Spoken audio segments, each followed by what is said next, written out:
जब सुंदरता राज्य के लिए खतरा बन जाए तो वह चांदनी नहीं बल्कि एक तूफान का आगाज बन जाती है। यह कहानी उस पल की है जब सुंदरता ने राज्य को बचाने के लिए अपना रूप त्याग दिया और एक नन्हा हिरण शेरनी बनकर गरजा। जब सुंदरता खतरा बनी तो मालिनी ने साबित कर दिया कि असली शक्ति चेहरे में नहीं बल्कि दिल और हौसले में बसती है। चंद्रपुर हिमालय की तलहटी में बसा एक छोटा सा राज्य अपनी शांति और हरियाली के लिए जाना जाता था। वहाँ की नदियां चांदी सी चमकती थीं और जंगल इतने घने थे कि सूरज की किरणें भी पत्तियों से छनकर नीचे आती थीं। इसी राज्य में राजा वीरेंद्र और रानी सुमित्रा की इकलौती संतान मालिनी का जन्म हुआ। जिस दिन मालिनी पैदा हुई आकाश में बादल छाए थे, लेकिन उसके पहले रोने की आवाज के साथ ही सूरज निकल आया। दाइयों ने कहा, ये लड़की खास है। मालिनी की सुंदरता बचपन से ही चर्चा का विषय थी। उसके बाल सुनहरे रेशम की तरह लहराते थे जो कंधों से नीचे तक लटकते थे। उसकी आंखें गहरी नीली थीं, मानो किसी ने 2 नीलम उनमें जड़ दिए हों। उसकी त्वचा इतनी कोमल और गोरी थी कि दूर से देखने पर लगता था जैसे वो चांदनी से बनी हो। उसकी मुस्कान में एक जादू था जो उसे बस देखता ही रह जाता। लेकिन मालिनी का दिल उसकी सुंदरता से कहीं ज्यादा खूबसूरत था। वो सादगी पसंद करती थी, फूलों से बातें करती थी और अपने कमरे की खिड़की से बाहर की दुनिया को तरसती थी। राजा वीरेंद्र एक सख्त शासक थे। उनके चेहरे पर हमेशा एक गंभीरता रहती थी, लेकिन मालिनी के लिए उनका दिल पिघल जाता था। वो उसे मेरी छोटी परी कहते थे। रानी सुमित्रा चतुर और शांत स्वभाव की थीं।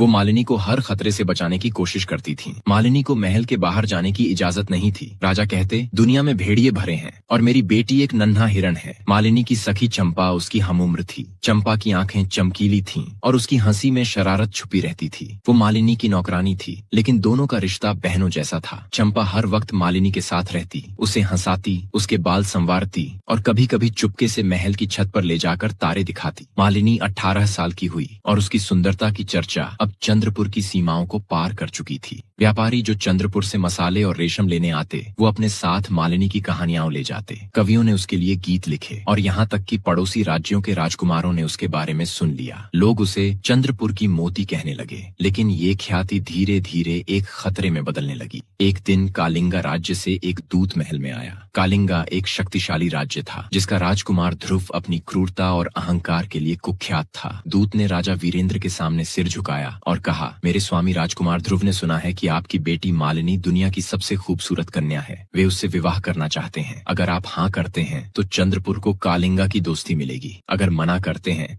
तो हमारी सेना आपके राज्य को तबाह कर देगी। राजा वीरेंद्र की भौहें तन गईं। उनके हाथ तलवार की मूठ पर कस गए। मेरी बेटी कोई सौदा नहीं है, उन्होंने गरजते हुए कहा। अपने स्वामी से कह दो कि चंद्रपुर अपनी बेटी की कीमत जानता है। दूत चुपचाप चला गया, लेकिन उसकी आंखों में एक चालाकी थी जो राजा से छुपी नहीं। मालिनी उस वक्त अपने कमरे में थी, लेकिन उसने दरवाजे के पीछे से सब सुन लिया। उसका दिल धक धक करने लगा। उसने अपनी माँ के पास जाकर कहा, माँ, क्या मेरी वजह से ये राज्य खतरे में पड़ जाएगा? क्या मेरी सुंदरता सचमुच अभिशाप है? रानी सुमित्रा ने उसे गले लगाया और कहा, नहीं बेटी, ये तुम्हारी गलती नहीं, ये दुनिया का लालच है, लेकिन हमें सावधान रहना होगा। कालिंगा में ध्रुव अपने सिंहासन पर बैठा था। उसका चेहरा सख्त था, आंखें आग की तरह जल रही थीं। जब दूत ने वीरेंद्र का जवाब सुनाया तो ध्रुव ने मेज पर मुक्का मारकर कहा, मालिनी मेरी होगी। अगर वो मुझे नहीं मिलेगी तो किसी और को भी नहीं मिलेगी। उसने अपने सबसे चालाक जासूस रघु को बुलाया। रघु एक दुबला पतला आदमी था जिसकी आंखें सांप की तरह तेज थीं। ध्रुव ने कहा, चंद्रपुर जाओ, मालिनी को देखो, मुझे उसकी हर बात बताओ। रघु ने एक व्यापारी का भेष बनाया और चंद्रपुर पहुंचा। उसने महल के आसपास घूमना शुरू किया। एक दिन जब मालिनी अपनी खिड़की पर खड़ी थी, रघु ने दूर से उसकी तस्वीर खींच ली। वो तस्वीर ध्रुव के पास पहुंची। ध्रुव ने उसे देखा और उसका मन पागल हो गया। उसने कहा, ये लड़की मेरे महल की शोभा बनेगी, इसे अगवा करो। इधर मालिनी को महल की ऊंची दीवारें अब जेल की तरह लगने लगी थीं। एक रात वो चंपा के साथ छत पर बैठी थी। आसमान तारों से भरा था। मालिनी ने उदास स्वर में कहा, चंपा, क्या मैं कभी आजाद हो पाऊंगी? लोग मेरे चेहरे को देखते हैं, मेरे दिल को नहीं। चंपा ने हंसकर कहा, राजकुमारी, आपकी सुंदरता आपकी ताकत है, बस इसे सही वक्त पर इस्तेमाल करना सीख लो। मालिनी मुस्कुराई, लेकिन उसका दिल भारी था। महल का पहरेदार केशव मालिनी का बचपन का दोस्त था। वो एक साधारण सैनिक का बेटा था, लेकिन उसकी वफादारी और हिम्मत उसे खास बनाती थी। उसके काले बाल हवा में लहराते थे और उसकी आंखों में एक ईमानदारी थी। वो चुपके से मालिनी से प्यार करता था, लेकिन कभी कहने की हिम्मत नहीं हुई। एक दिन जब मालिनी बगीचे में फूल तोड़ रही थी, केशव ने हिम्मत करके कहा, राजकुमारी, मैं जानता हूँ मेरी औकात नहीं, लेकिन आपकी हिफाजत के लिए मैं अपनी जान दे दूंगा। मालिनी ने उसकी सादगी देखी और कहा, केशव, तुम मेरे सच्चे दोस्त हो, मुझे तुम पर भरोसा है। उसी रात रघु ने महल में सेंध लगाने की कोशिश की। वो दीवार फांद कर अंदर घुसा और मालिनी के कमरे की ओर बढ़ा, लेकिन केशव की नजर उस पर पड़ गई। दोनों दोनों में हाथापाई हुई। रघु ने अपनी जेब से चाकू निकाला और केशव के पेट में घोंप दिया। केशव की चीख गूंजी और रघु अंधेरे में भाग गया। मालिनी ने चीख सुनी और दौड़कर बाहर आई। उसने केशव को खून से लथपथ देखा। उसका दिल बैठ गया। उसने चिल्लाकर कहा, नहीं, ये मेरी वजह से हुआ। उसने अपने दुपट्टे से केशव का खून रोका और चंपा को वैद्य बुलाने भेजा। केशव ने कमजोर आवाज में कहा,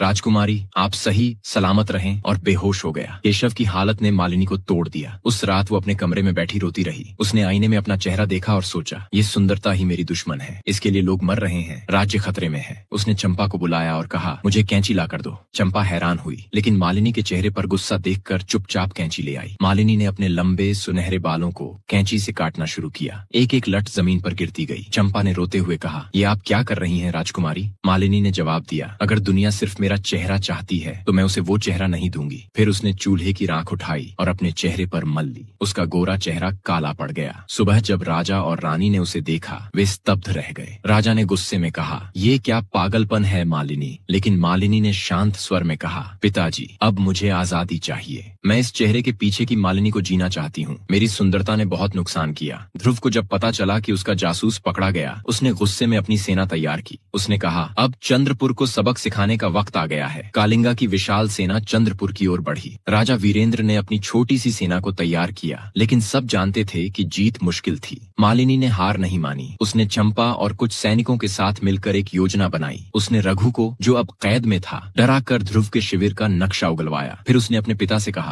हमें ताकत से नहीं, चाल से लड़ना होगा। उसने एक जाल बिछाने की रणनीति बताई। दुश्मन को नदी के पास लाना, जहाँ चंद्रपुर की सेना छिप सकती थी। रात के अंधेरे में मालिनी ने सैनिक का भेष बनाया। उसके कटे बाल और काला चेहरा उसे पहचानने से बचाते थे। वो खुद सेना के साथ निकली। जब ध्रुव का शिविर नजदीक आया, चंद्रपुर की सेना ने हमला बोल दिया। मालिनी ने ध्रुव को अपने सामने देखा। उसने तलवार उठाई और कहा, तुम्हें मेरी सुंदरता चाहिए थी, अब मेरी ताकत देखो। ध्रुव हक्का बक्का रह गया। उसकी सेना तितर बितर हो गई और उसे बंदी बना लिया गया। ध्रुव की हार के बाद चंद्रपुर में शांति लौटी। मालिनी ने अपने कटे बालों और सादे चेहरे के साथ लोगों के सामने आने का फैसला किया। उसकी बहादुरी की कहानियां फैल गईं। लोग अब उसे चंद्रपुर की मोती नहीं, चंद्रपुर की शेरनी कहने लगे। केशव ठीक हो गया और मालिनी का सबसे करीबी दोस्त बना।